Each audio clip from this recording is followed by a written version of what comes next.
Hello there, my name is Mark Marley and I'm a professional FIFA player who's currently representing GT Omega in the Club World Cup.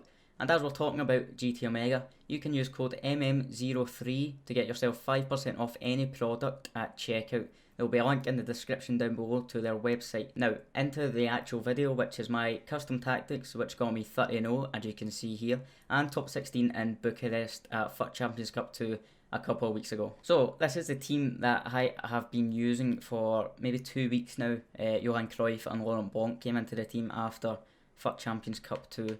And let me show you the tactics that I use. Now we have Cruyff and Messi up front, Neymar and Mbappe on the wings, Sissoko and De Jong as the two centre defensive mids, and a back four of Mendy, Blanc, Van Dijk, Semedo with Alisson behind them, who is a little bit inconsistent but he does do a job. This is what I have been playing, so I played balanced and possession. I always have since the start of FIFA 19 as well, so nothing has changed there. We play with 5 width because it's pretty basic. You get the best of both worlds of 5 width. And the interesting one out of all these tactics, I would say, is 3 depth. Now you may see maybe some pros or some custom tactics videos using drop back, but if you play balanced and 3 depth, I think your team is defensive enough anyway. You will notice yourself if you are playing against a possession player in particular, your team will be deep, you'll be compact in that middle of the pitch, you'll be tough to break down with the 3 depth. And with possession, once on the ball, you should always have at least one man spare to look for, and it's great from goal kicks as your team will automatically be a little deeper to pass out from the back. Now, use 5 width because it's so important to get wingers joining in the attack, and when you have Neymar and Mbappe, you want those to be wide, you want them to be up against that fullback, who more than not they will be able to outpace, and with the 5-star skills as well, you will be able to beat them down that wing. And we have 5 on players in the box as well because we don't mind our CDMs joining the attack as long as one of them stays back. I'll usually have De Jong a little bit forward than Sissoko because he's got that 4-star skills. Corners is 3 and free kicks is 2. That's totally dependent on you, how you like to play. If you're good at corners, maybe put that up one. Free kicks, I don't like to overexert myself, especially because I play all my free kicks short, so I don't want the full team going forward from every single one. Now into these player instructions, we have both fullbacks on stay back while attacking.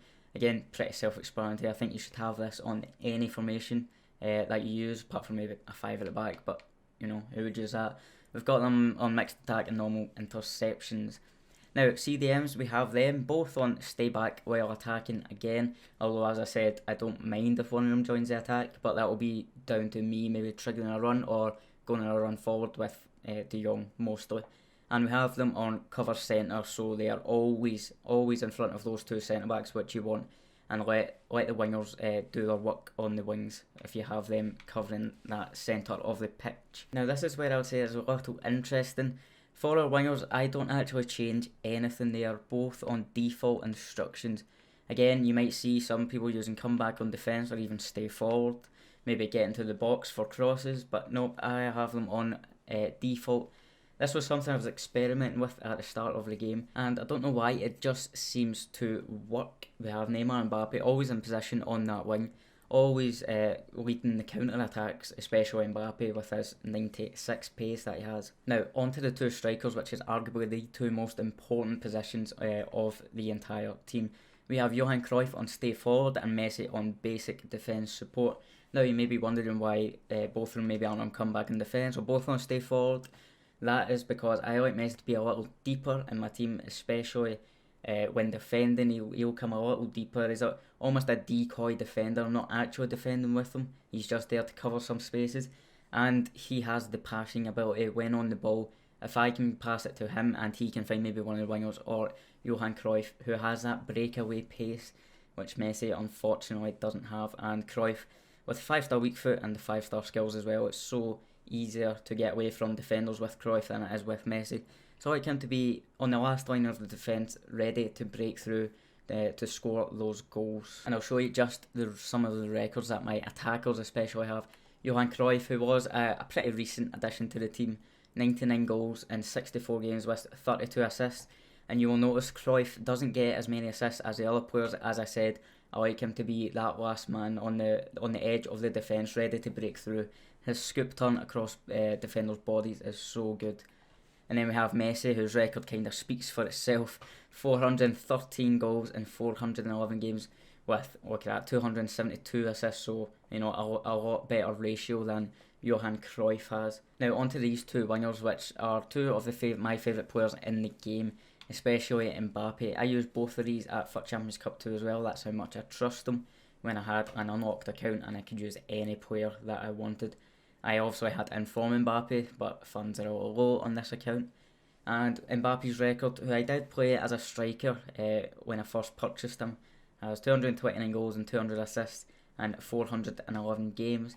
And we have Neymar on the left, 145 goals, 151 assists in 388 games. I think if you can afford both of these players, they are pretty essential to your team. They will take you to the next level, especially Mbappe, who seems to be getting better every patch they bring out. That's where we're going to end today's video, and of course it is the first video on my YouTube channel.